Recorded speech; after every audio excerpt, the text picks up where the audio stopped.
It is 105 BC. Two Roman armies, over 80,000 soldiers, march into southern Gaul to stop a migration of northern tribes that has been moving south for years. They never come back. Every single one of them is killed. It is the single worst military defeat in the history of the Roman Republic. Worse than Cannae, worse than the Teutoburg Forest. Rome loses more soldiers in a single afternoon than most nations fielded in an entire war. And the people who did it? You have almost certainly never heard of them. The Cimbri originated somewhere in what is now northern Denmark.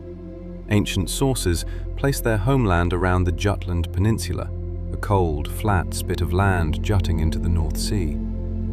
They were not a small raiding party. They were not bandits.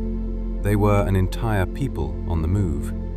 Men, women, children, livestock, wagons, a nation migrating in search of new land. Ancient sources estimate their numbers between 200,000 and 300,000 people, with a fighting force of over 100,000 warriors. They had been moving for years by the time Rome took notice. Starting around 120 BC, the Cimbri began pushing south and east out of Jutland, possibly driven out by flooding, possibly by overpopulation, possibly simply by ambition. Nobody knows for certain. What we know is that they kept moving, and that every force sent to stop them failed. Rome in 105 BC was the undisputed superpower of the known world. Its legions had crushed Carthage, conquered Greece, and pacified most of the Mediterranean. The idea that a group of northern barbarians, unwashed, unorganized, with no siege engines, no cavalry formations, no military doctrine, could threaten the eternal city was almost laughable to the Roman Senate. Almost. Because the Cimbri had already been defeating Roman armies for 15 years, and nobody in Rome wanted to admit how serious this had become. The first time the Cimbri crossed paths with Rome, it was almost accidental. Around 113 BC, their migration brought them into the territory of a Roman-allied tribe in the Eastern Alps, modern-day Austria. Rome sent a consul named Gnaeus Papirius Carbo to deal with them. He met the Cimbri leaders, negotiated, and agreed to escort them peacefully out of the region. Then, the moment the Cimbri turned to leave, he ambushed them. It was a catastrophic miscalculation. The Cimbri turned, fought back, and destroyed his army. Carbo barely escaped with his life. It was Rome's first encounter with the Cimbri, and Rome had started it, and Rome had lost. But rather than report the full disaster to the Senate, Carbo blamed the Cimbri for breaking the peace agreement.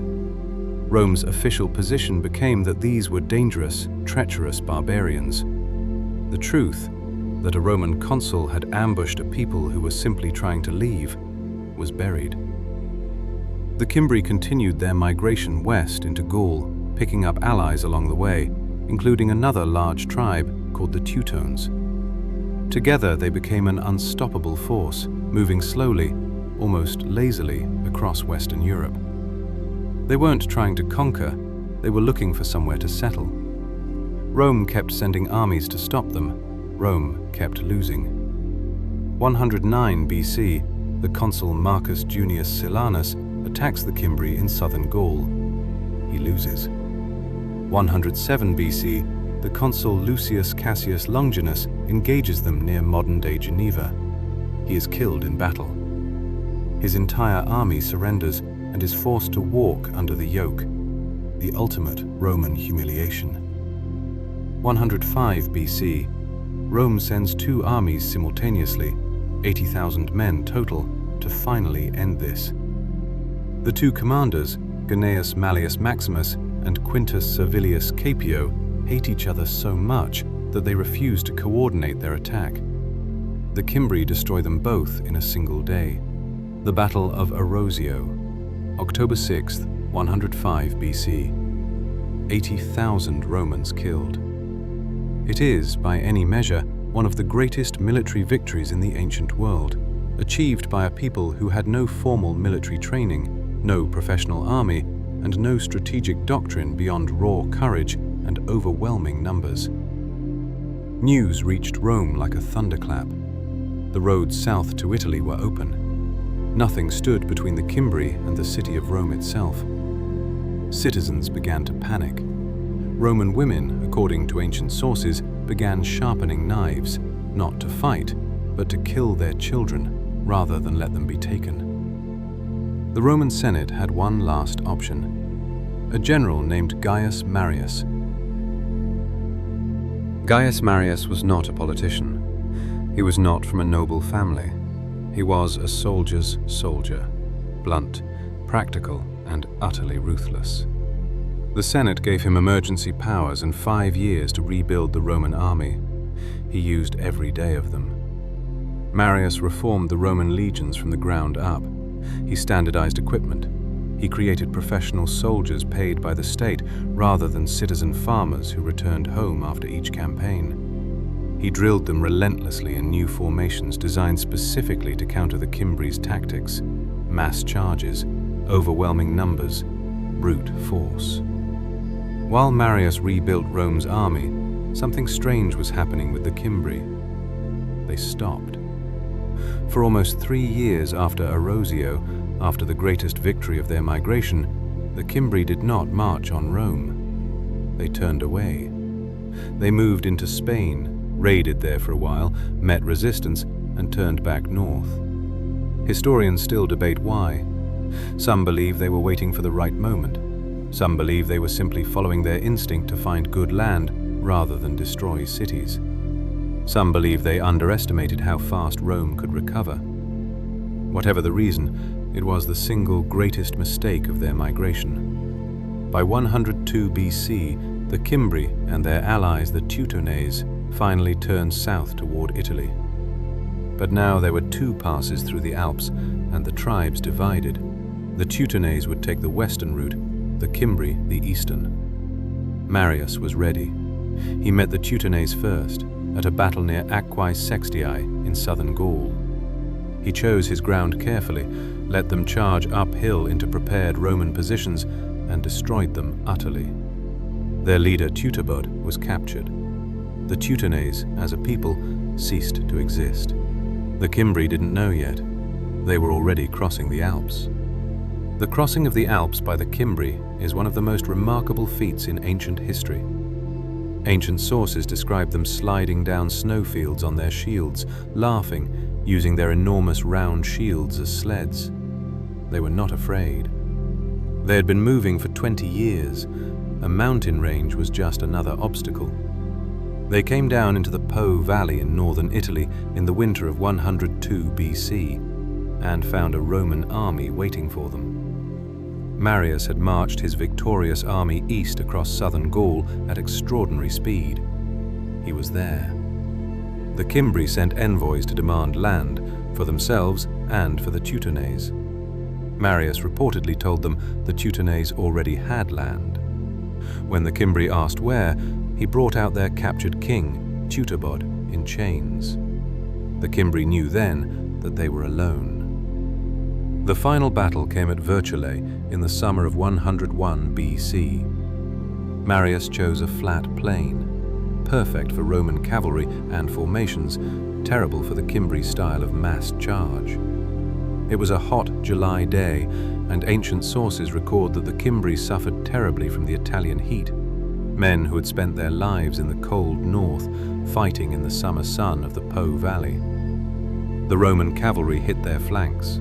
The legions advanced in tight formation. The Cimbri fought. Ancient sources are unanimous that they fought with extraordinary courage, chaining themselves together at the front so they could not retreat, fighting until they physically could not stand. It wasn't enough. By the end of the day, the Cimbri as a fighting force no longer existed. Ancient sources claim over 60,000 were killed on the battlefield. The remainder, women, children, the elderly, were taken as slaves. Roman accounts describe Cimbri women fighting off Roman soldiers with bare hands at the wagons, killing their own children, hanging themselves from the wagon poles rather than be taken. An entire people, gone in a single afternoon. Gaius Marius returned to Rome as the greatest hero the Republic had ever seen. He was hailed as the third founder of Rome, after Romulus and Camillus. He celebrated a triumph through the streets of the city. The crowds were enormous. The Cimbri were mentioned as the villains of the story, the treacherous barbarians who had threatened civilization itself and been rightfully destroyed. That became the official narrative, and it has never really changed. Roman historians wrote about the Cimbri, but always through Rome's lens. They were savages. They were a threat. Their defeat was proof of Roman superiority. The fact that Roman consuls had provoked them, ambushed them, and failed to stop them for 15 years was minimized or ignored entirely. The Cimbri left no written records of their own, no monuments, no historians, no coins, no inscriptions, nothing that survived to tell their side of the story. Somewhere in northern Denmark, there may have been a homeland that emptied out around 120 BC. Families who packed their belongings and followed their leaders south, believing they were heading towards something better. Men who fought for 20 years, not out of bloodlust, but out of the simple human need to find somewhere safe to raise their children. We don't know their songs. We don't know their gods, only the names Roman writers gave them. We don't know what they called themselves in their own language. We don't even know for certain where exactly they came from. Rome won, and the winners decided what would be remembered. They traveled over 3,000 miles across 20 years. They defeated the greatest military power on earth multiple times. They came within a decision, one moment of hesitation after Arrosio, of marching on Rome itself and changing the entire course of Western history. And today, most people couldn't tell you who they were. That is what it means to be lost to history. History is written by the winners. We've known that for a long time. But what we don't always stop to consider is what that actually means. Not just that the losers' stories go untold, but that the losers themselves get redefined, recast, turned into whatever the winners needed them to be. The Cimbri needed to be monsters, because Rome needed a monster-sized threat to justify the panic, the reforms, the emergency powers given to Marius. A people simply looking for land to settle didn't fit that story. So that version of them disappeared. Every loss in history has two sides. One gets a monument, one gets a footnote, if it gets anything at all. This channel exists for the footnotes. If you think the Cimbri deserve to be remembered, subscribe. There are a lot more stories like theirs, and history has been quiet about them for long enough.